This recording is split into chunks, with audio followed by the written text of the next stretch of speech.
Salut Stratoniens, j'espère que vous allez tous super bien. On est parti aujourd'hui pour une nouvelle vidéo. J'espère que vous avez été présents hier pendant le live avec Crypto Future et Alan sur la chaîne Twitch de Crypto Future. C'était vraiment très sympa et merci.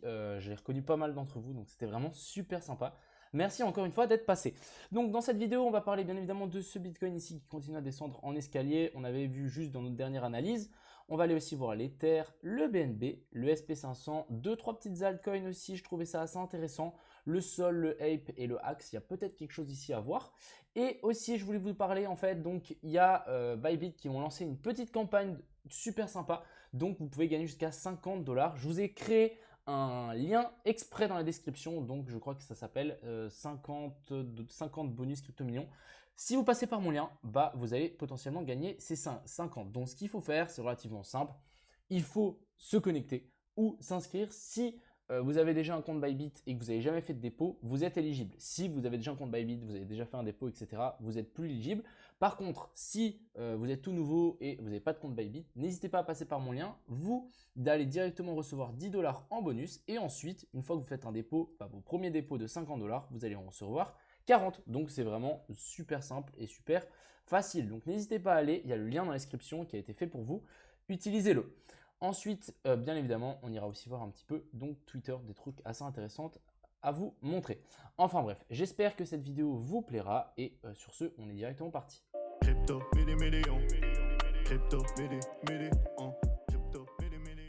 donc on est tout de suite parti sur Twitter. Donc on va direct commencer ici par une petite fractale. Donc à chaque fois, c'est des corrections, des flats.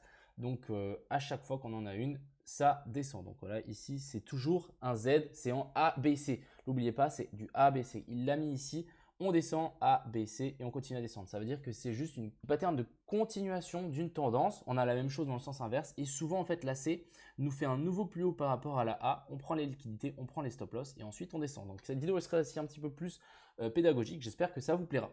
Donc voilà, on a de nouveau ici notre ABC. Boum, on descend, ABC, on descend. Et là, qu'est-ce qu'on a? On a de nouveau cette ABC avec une petite chasse au stop qu'on est venu faire en fait ici, tout simplement. Donc ici on a une potentielle, donc A, B et puis C. On vient chercher les stop loss au-dessus pour ensuite descendre plus fort vers le bas. C'est exactement ce qu'il nous a mis là. Et il a mis les petits points d'interrogation parce qu'on ne sait pas encore.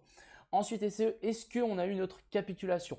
Ça, c'est une grosse question. C'est la question aussi qu'on s'est posée hier dans le live. Est-ce qu'on l'a fameux? On l'a eu parce qu'en fait, depuis ici, un moins 50, ça nous descend vers les 20K.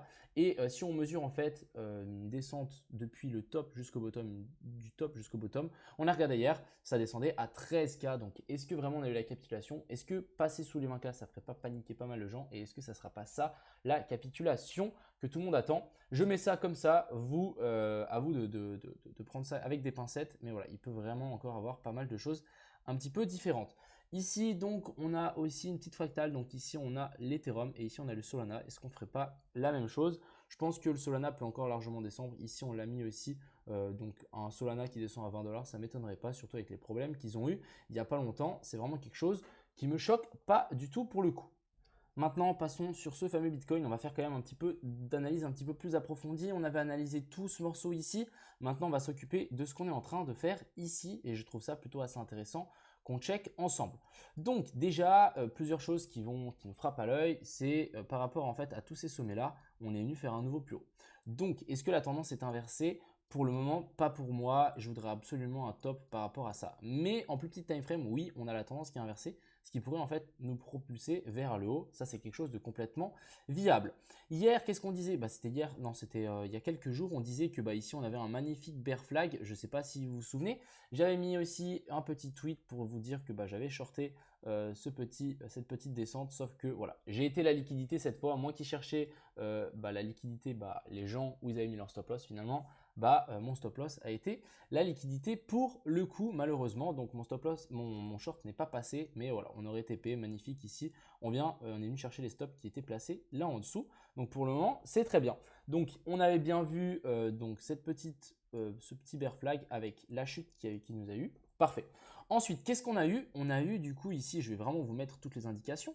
Donc ici, voilà, on va pouvoir mettre une petite ligne et on va pouvoir tout simplement noter swept. Donc ça veut dire quoi? Ça veut dire qu'on est venu chercher la liquidité et les stop loss qui étaient placés en dessous. Magnifique. Pour le moment, rien de bien foufou. Voilà, on est venu chercher les stops. Il n'y a pas eu de clôture en dessous. Donc voilà, juste une petite chasse au stop loss. Ensuite ici, qu'est-ce qu'on a eu? Qu'est-ce qu'on a? On a une petite inversion de structure. Ici, vous voyez qu'on a fait un nouveau plus haut par rapport à celui-là. Donc ici, on va pouvoir mettre donc breakout de la structure baissière. Ici, en structure baissière, là, un breakout. Donc ça, c'est très très good. Et ensuite, on était venu chercher la zone de POI qui se retrouvait ici. Donc tout ça, c'est notre fameuse zone de POI pour le coup, sur laquelle on est venu rebondir plusieurs fois. Ensuite, qu'est-ce qu'on a eu ici? On a eu de nouveau en fait un sweep. Donc ça veut dire quoi? Ça veut dire qu'on est venu chercher les stop loss qui étaient placés là en dessous. Souvent, quand on cherche les stop loss qui sont placés là en dessous, qu'est-ce qui se passe? En fait, on prend les stop loss et ensuite on part assez vite dans l'autre sens. Et je trouvais ça assez intéressant pour le coup. Donc ici, on va pouvoir mettre swept et on est venu chercher ça. Et ensuite, qu'est-ce qui s'est passé? Gros pump, ça m'a vraiment pas étonné pour le coup.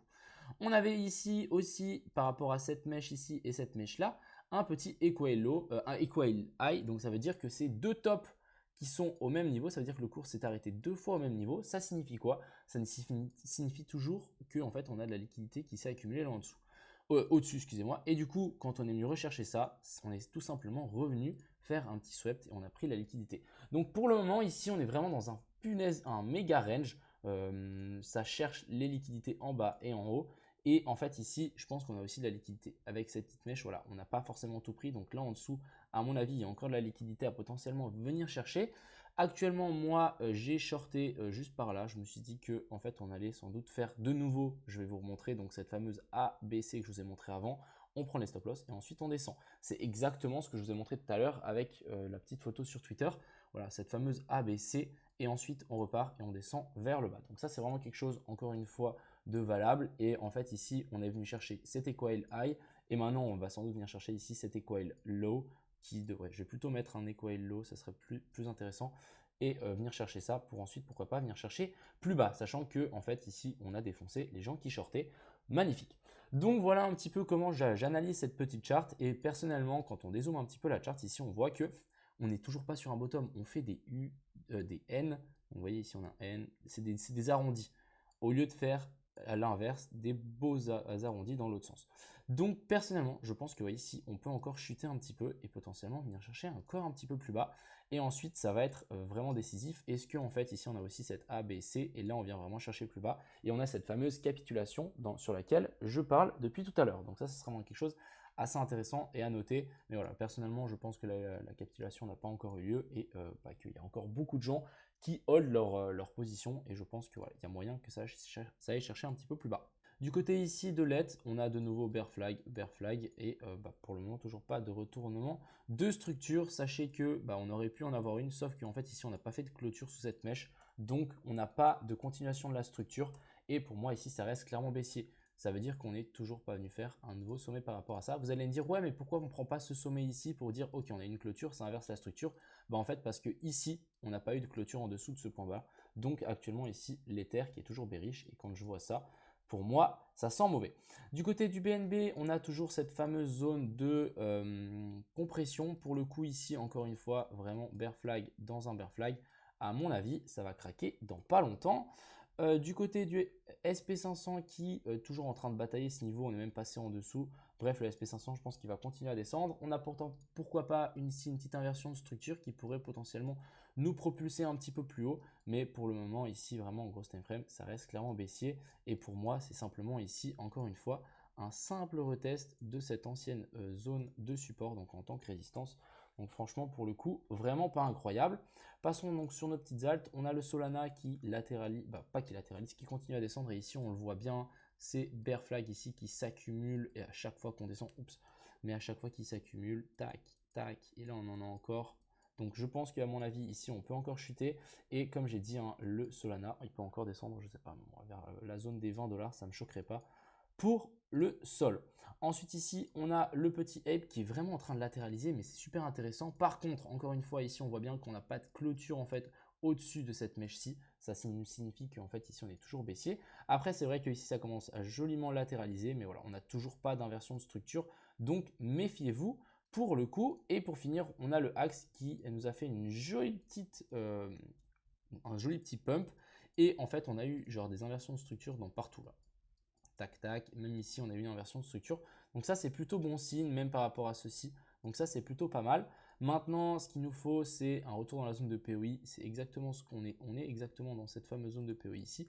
Pour le moment, ça se bataille et ça tient. Ce qu'il nous faut maintenant, on va regarder si on... Parce que maintenant, ce qu'il nous faut, c'est une inversion de structure dans cette zone-là. Donc, si on prend là, on voit qu'on a eu une cassure vers le bas. Donc ici, on va pouvoir mettre un cos, donc continuation de la structure baissière. Ça veut dire quoi? Ça veut dire qu'en fait, ici, on est dans une tendance baissière. Et là, en fait, ça continue la tendance baissière. On a fait une clôture sous le plus bas, continuation de la structure baissière.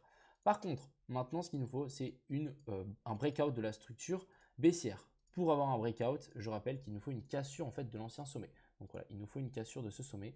Et si on a ça, là, on va pouvoir s'aviser et pouvoir avoir un truc du style, on pump, on vient chercher un petit peu plus haut, on redescend chercher la zone de POI qui est potentiellement en train d'être créée là, pour ensuite repartir.